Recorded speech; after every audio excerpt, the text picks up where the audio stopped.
இந்த மாநாட்டின் நோக்கம் வருகின்ற இந்த நாடாளுமன்ற தேர்தலை தமிழகத்தில் இருந்து இந்திய திருநாட்டை மீட்டெடுக்குவதற்காக இளைஞர் பட்டாளங்களை தயார் செய்ய வேண்டும்.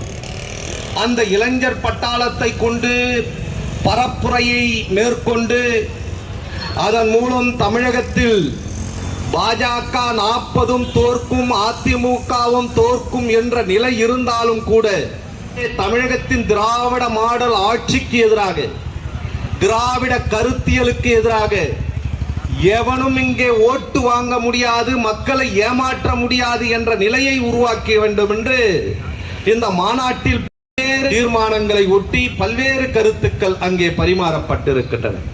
அன்புக்குரிய நம்முடைய கழக தலைவர் மாண்புமிகு முதலமைச்சர் அவர்கள் நம்மளுடைய முத்தமிழறிஞர் கலைஞருடைய நூற்றாண்டினுடைய அந்த பிறந்த நாள் விழாவில் கடந்த ஜூன் 3 அன்று இன்றைக்கு இருக்கக்கூடிய இந்தியா கூட்டணியினுடைய அனைத்து தலைவர்களையும் அழைத்து காங்கிரஸ் கட்சியினுடைய தலைவர் கார்கே அவர்களையும், லல்லு பிரசாத்துடைய மகன் தேஜஸ்வி அவர்களையும், முலாம் சிங் அவருடைய மகன், அப்படி பல்வேறு இந்தி பேசுகிற மாநிலங்களை உள்ளடக்கிய தலைவர்கள் அத்துணை பேரையும் அழைத்து அந்த பிறந்த நாள் விழாவிலே பங்கேற்று உரையாற்றுகிற பொழுது மதத்தின் பெயராலும் ஜாதியின் பெயராலும் வன்மத்தை தூண்டி மக்களிடத்திலே பிளவை ஏற்படுத்தி அரசியல் பிழைப்பு நடத்தி கொண்டிருக்கக்கூடிய பாஜகவின் கார்பரேட் பாசிச இந்த கும்பலுக்கு தமிழ்நாட்டில் நாங்கள் முடிவு கட்டுவதை போல்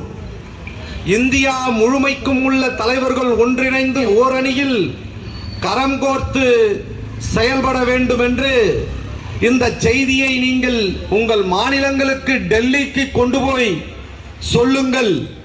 எல்லா தலைவரிடத்திலும் சொல்லுங்கள். ஜனநாயகத்தை மீட்டெடுக்க வேண்டும். நாட்டினுடைய பன்முகத்தன்மையை சிதைத்து ஒற்றை ஆட்சி முறையை நிலைநிறுத்த துடிதுடித்து இருக்கக்கூடிய மோடியை ஒழித்தாக வேண்டும். அதற்கு எல்லோரிடத்திலையும் நீங்கள் பரப்புரையை மேற்கொள்ளுங்கள் என்று அந்த தலைவர்களிடத்திலே சொன்னதின் விளைவாக இன்றைக்கு இந்தியா முழுமைக்கும் கார்பரேட் காவி பாசிச மோடி இந்த கும்பலை ஒழிப்பதற்கு இன்றைக்கு இந்திய அளவில் மிகப்பெரிய ஒரு வலுவான கூட்டணி அமைப்பதற்கு நம்முடைய தமிழகத்தினுடைய மாண்புமிகு முதலமைச்சர் கழக தலைவர் தான் அதற்கு ஒரு முன்னெடுப்பை செய்து முடித்திருக்கிறார்.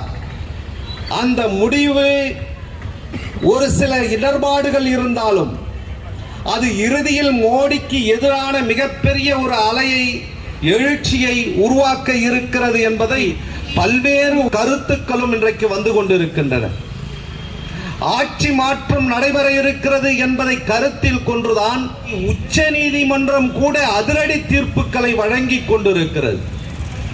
குறிப்பாக இன்றைக்கு உச்ச நீதிமன்றத்தில் ஒரு 2 நாட்களுக்கு முன்னால் சண்டிகரில் நடைபெற்ற மேயர் தேர்தலில் ஏற்பட்ட முறைகேடுகளை, அந்த தேர்தலில் ஆம் ஆத்மிக்கும் காங்கிரசுக்கும் பெரும்பான்மை 20 ஓட்டுக்கள் இருந்த நிலையில் 16 ஓட்டுக்கள் மட்டும் இருந்த அந்த பிஜேபியை ஓட்டுக்களிடத்திலே பேனா மூலமாக அந்த தேர்தல் அதிகாரி பெருக்கல் குறியை போட்டு செல்லாத ஓட்டு என்பதை அறிவித்த பொழுது நாடே பதறி போகிறது. ஜனநாயக படுகொலையை செய்து கொண்டிருக்கிறார்கள் என்று ஊடகங்களும் பத்திரிகைகளும் சமூக அக்கறை உள்ள அறிவுஜீவிகளும் எடுத்து சொன்னார்கள். இது நீதிமன்றத்திற்கு சென்றாலும் கூட நீதியை வளைப்பதில் சட்டத்தில் ஓட்டை இருப்பது என்று சொல்லுவார்கள். ஆனால் பாஜகவிடம் ஒட்டுமொத்த மோடி, அமித்ஷா கும்பல் புகுந்து வரக்கூடிய அளவுக்கு மிகப்பெரிய ஓட்டை இருக்கிறது என்பதை கடந்த கால வரலாறுகள் நிரூபித்து இருக்கிறது. ஆகவே இந்த தீர்ப்பு என்ன ஆகும் என்று எதிர்பார்த்த நிலையில் நேற்று உச்ச நீதிமன்றத்தினுடைய தலைமை நீதிபதி பாஜக உங்களுடைய இந்த ஆட்சி பலத்தை வைத்து ஜனநாயகத்தை, தேர்தல் முறையை நீங்கள் படுகொலைக்கு தள்ளுகிறீர்கள் என்று கண்டித்தது மட்டுமல்ல, உங்களுடைய அந்த மேயர் பதவியில் நின்ற பாஜகவுடைய வேட்பாளர் வெற்றி பெற்றதாக அறிவித்த அந்த நிலை அதை மறுதலித்து அதற்கு எதிராக தீர்ப்பு வழங்கி ஆம் ஆத்மியினுடைய வேட்பாளர் மேயராக ஏற்றுக்கொள்ளப்படுவார் என்று நீதியை வழங்கி இருக்கிறார்கள். அது மட்டுமல்ல, தேர்தல் பத்திரம், இன்றைக்கு அந்த தேர்தல் பத்திரம் என்பதை பல ஆயிரம் கோடி ரூபாய் கார்ப்பரேட்டுகளிடமிருந்து வாங்கிக் கொண்டு இதை வெளிப்படைத்தன்மையாக தெரியப்படுத்த தேவையில்லை என்று சட்ட திருத்தத்தை மேற்கொண்டு கிட்டத்தட்ட 12,000க்கும் மேற்பட்ட கோடிகளை தேர்தல் பத்திரம் வங்கியின் மூலமாக பெறப்பட்ட அந்த பத்திரங்கள் 6,500 கோடி ரூபாய் பாஜகவுக்கு மட்டும் சென்றிருக்கிறது என்று இன்றைக்கு நீதிமன்றத்தின் மூலமாய் நிரூபிக்கப்பட்டிருக்கிறது. ஆக பெரும்பான்மை இந்த பணங்கள் கார்ப்பரேட் முதலாளிகளுக்கு சலுகை செய்ததன் காரணமாக பல ஆயிரம் கோடிகள் அவர்களுக்கு கொள்ளையடிப்பதற்கு நாட்டின் பொது சொத்துக்களை விற்றதின் காரணமாக அவர்களுக்கு அது கையூட்டாக கொடுக்கப்பட்டிருக்கிறது என்றது இன்றைக்கு நிரூபணமாயிருக்கிறது.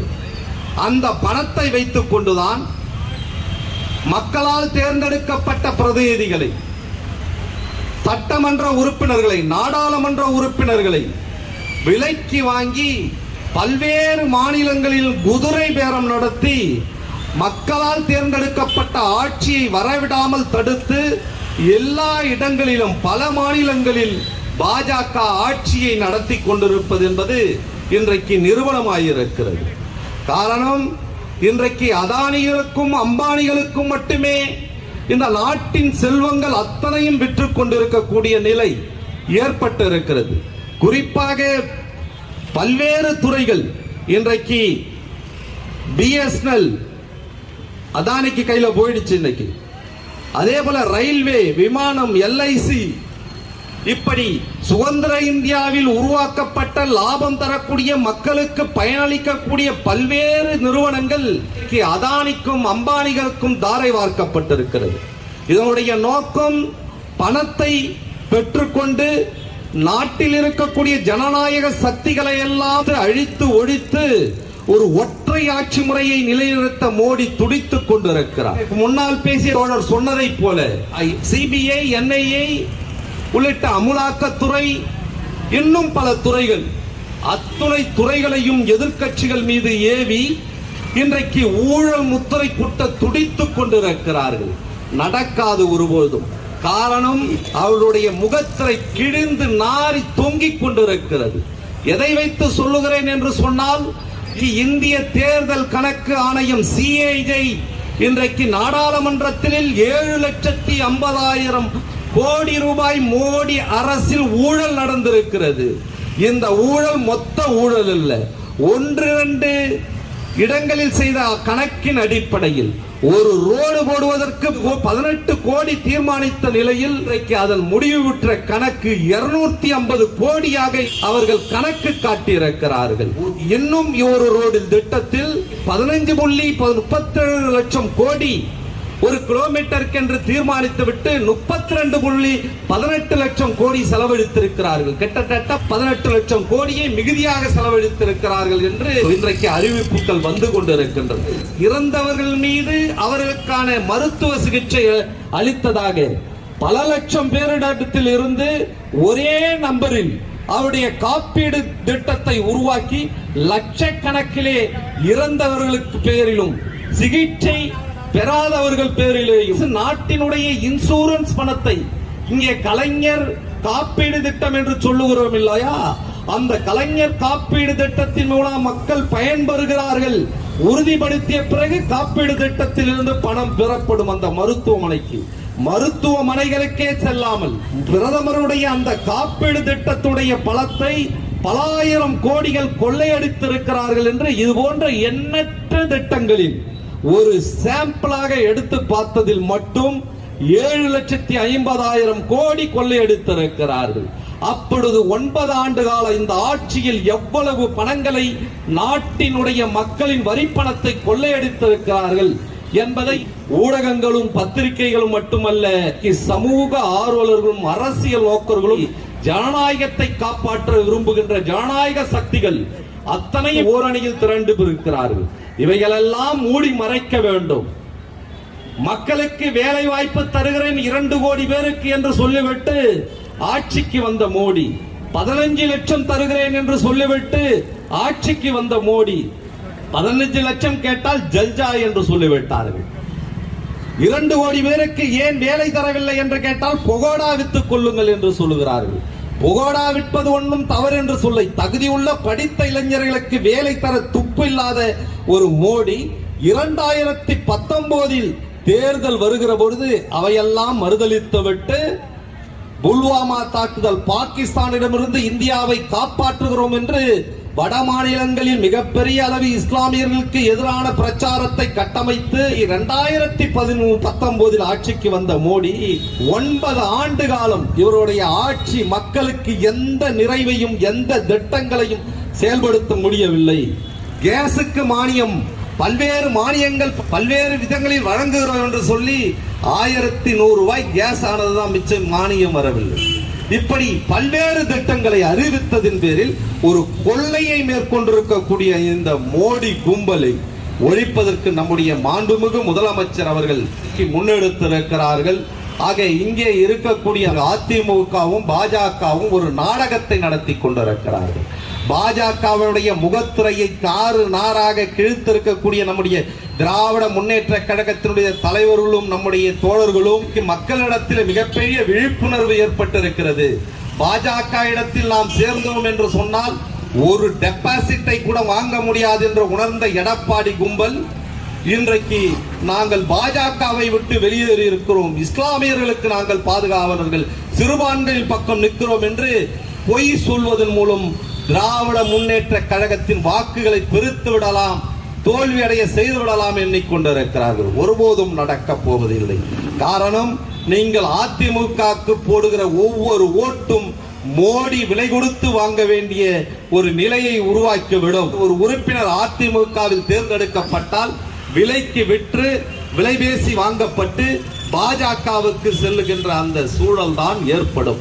ஆகவே தமிழகத்தை பொறுத்தவரையில் 40க்கும் 40 வெற்றி என்பது நிர்ணயிக்கப்பட்ட ஒன்று என்று சொன்னாலும் கூட பாஜகவுடைய கூட்டணியோ அதிமுகவோ எங்கும் டெபாசிட் வாங்காத அளவிற்கு நாம் பணியாற்ற வேண்டும்.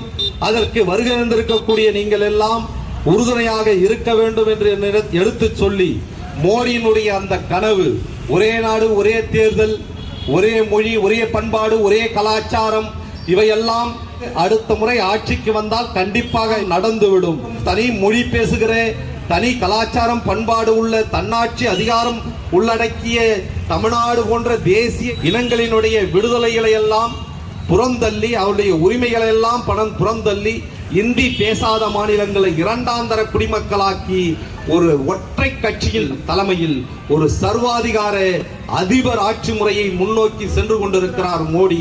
அதற்கு ஜனநாயகத்தின் சக்திகள் இன்றைக்கு மிகப்பெரிய அளவிலே பணியாற்றி கொண்டிருக்கிறார்கள். ராமனின் பெயரால் நாம் மக்களிடத்திலே இந்துக்களிலே ஓட்டை வாங்கிவிடலாம் என்று சொல்லுகிறார்கள். ஆனால் இன்றைக்கு தமிழகம் மட்டுமல்ல, இந்தி பேசுகிற வட மாநிலங்களில் இருந்து வருகின்ற செய்திகள் கூட அயோத்தியில் இருக்கக்கூடிய உருவாக்கப்பட்டிருக்கக்கூடிய ராமன் அவன் அயோத்தி ராமன் அல்ல, மோடியால் உருவாக்கப்பட்ட அதானியின் ராமன். அதானியின் ராமன் என்று அதானியால் உருவாக்கப்பட்டு மோடியால் உருவாக்கப்பட்டு அந்த ராமனை வைத்து ஓட்டு வாங்க பித்தலாட்டம் செய்து கொண்டிருக்கிறார் என்பதை வட மாநிலத்தில் இருக்கக்கூடிய மக்களும் இன்றைக்கு புரிந்து கொண்டிருக்கிறார்கள். ஆகவே காலம் கனிந்து கொண்டிருக்கிறது, கயவர்களுடைய கூடாரம் கலைந்து கொண்டிருக்கிறது.